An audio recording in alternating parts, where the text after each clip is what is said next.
Have you heard of the hidden job market? Most opportunities, whether it's new business, referrals, or career growth, aren't advertised. They're passed along through trusted networks. But here's the twist.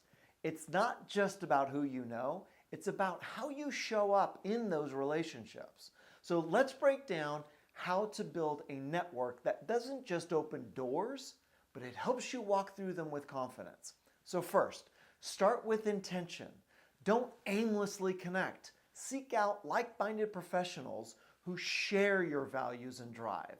Second, give before you take. Relationships thrive on reciprocity, so offer help, share resources, and be the person others want in their corner. And then third, stay consistent. It's not about grand gestures, but small, consistent touch points. A quick, "How are you?" or sharing an article goes a long way. So when you're intentional, generous, and consistent, you're not just building connections. You're creating a community that will actually root for your success. And that's when your network truly becomes your greatest asset.